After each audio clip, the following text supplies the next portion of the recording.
Okay guys, so these are all the ingredients that you're going to need to make my red aguachile. Just to let you guys know, I do have about 15 chiles de árbol. They're already toasted. Some of the places at the stores, like the Mexican stores, ya vienen tostados. So I'll say chile de árbol tostados. If you get the other ones, make sure you toast them like on a comal or something for a little bit. Don't over toast them because then they get really sour. So what I'm gonna do right now is actually add my shrimp on into my lime juice right here. I used about 15 limes, I believe. So you don't have to use the exact measurements that I use. The only reason why I say that is because sometimes you can use like 20, 30, 40 limes and you will barely get any juice out of it.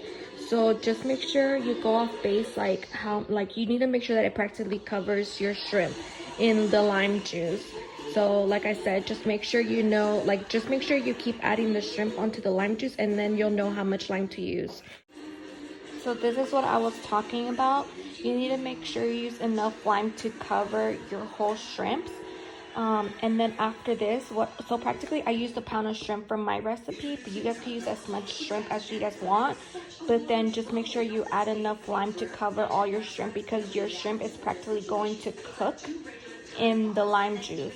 So after that, you're gonna go ahead and add a little bit of black pepper and also the purple onions into the shrimp, and you're gonna put that into the refrigerator.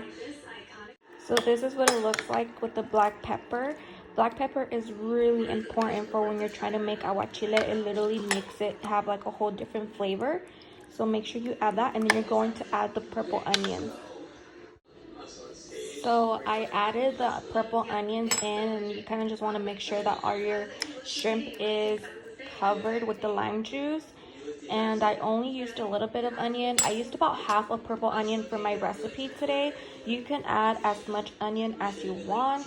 You only want a little bit of purple onion into this shrimp right now because you just want to kind of give it some flavor with the black pepper, and you're going to put it in the refrigerator. And I left a little bit right here on the side. Excuse my nails, I'm in quarantine. But the purple onion right here, you're actually going to add it into the blender right here with a little bit of lime juice. So you want to make sure you have a little bit of purple onion left, because you're going to use that to actually blend the chiles and the lime juice and the orange juice. So practically you're going to grab this right now and you're going to put it in the refrigerator until these are fully cooked, and you'll see them turn a different color. So while the shrimp is cooking and it's in the refrigerator, you want to leave it uncovered, which is very important, but make sure you put it in the refrigerator. While you're waiting for that, you want to chop up your mangoes. I actually got this thing from Safeway. It's really convenient. I just had to chop it a little bit more because they come a little bit bigger pieces, but you could just use like a regular mango and chop it up yourself.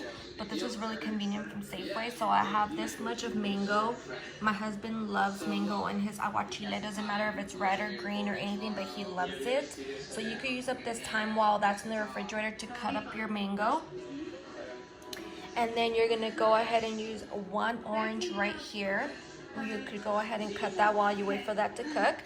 And then over here you have the cucumber. So this is very important. I love to leave the skin on, and the reason why is because I feel like it gives it a different texture, like it makes it more crunchy. And I do take out the seeds with a spoon, so it's really easy. You practically just do this and kind of scoop out the seeds. Every time I make aguachile, I don't like to leave the seeds on. I feel like it gives it, I don't know, like I feel like it's so much better without the seeds for aguachile. So what you're gonna do is actually cut up the cucumbers while you wait for that shrimp to cook. This is how I cut my cucumbers. You could cut them however you want, just like the shrimp. If you didn't want to cut the shrimp, you don't have to. You could cut them however you want. This is how I like to cut my cucumber for my aguachile. Did already is add the onions into this, which is the lime juice. What I'm going to do next is add the chiles de árbol. And like I said, I'm using 15 of them. You could use as much as you want. My husband loves spicy food, so I'm using about 15. But just like everybody should know, chiles sometimes are more spicier than other times or other days. Like sometimes you'll buy some really spicy ones and sometimes you don't. So it's really just kind of like a hit and miss. But I am using 15. I'm going to go ahead and add it into the blender. And also, this step is also important. You could use a whole orange or you could use half an orange. I think I'm gonna use just half an orange because I don't want it. I mean, it doesn't make it extra sweet, but I also don't want it super sweet either. I think I'm gonna use just half of that orange and score it into here. So in here I have the lime juice, purple onion, my chiles de árbol, and I'm going to add just a little pinch of black pepper in here and just a pinch of salt also. And you're gonna go ahead and blend that all together. And like I said, I don't know if I said it, but the orange juice should be in there too. So this is what your salsita should look like. Sorry about my, I don't know if you can see it, but it looks kind of red. You could taste it at this point. Mine's pretty strong. That's what's making me cough. Oh, excuse me. So you could add more at this point. You could add more salt. If you even want to add salt, you really don't have to because that's what I'm going to use tahini on. That's why I said just a little tiny like pinch if you want to. But there is a point where you actually taste it a little bit. Stick your finger in there, taste it, and see if it's to your liking. If you want to add more lime, if you want to add more chile de árbol. Okay guys, so in a sartén or freaking bowl, whatever you want to do, add the cucumber and the mango. And I still have the red crushed pepper here, the tahini right here. What I'm going to do is actually add the chile that we made.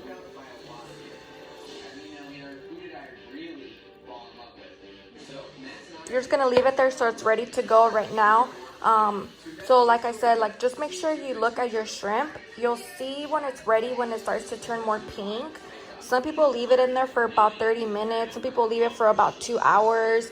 It really just depends on the type of shrimp that you bought or where you bought it from. I've noticed that some brands take longer than others to cook in the lime juice.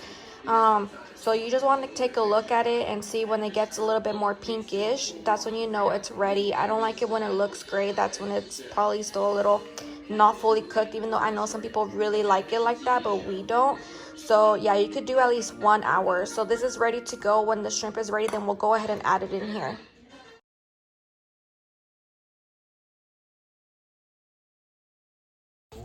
So here all I did was add the shrimp, the cooked shrimp with the lime juice that you used to cook it, and add as much red crushed pepper and tahini. This is how much tahini and red crushed pepper I use so you get an idea.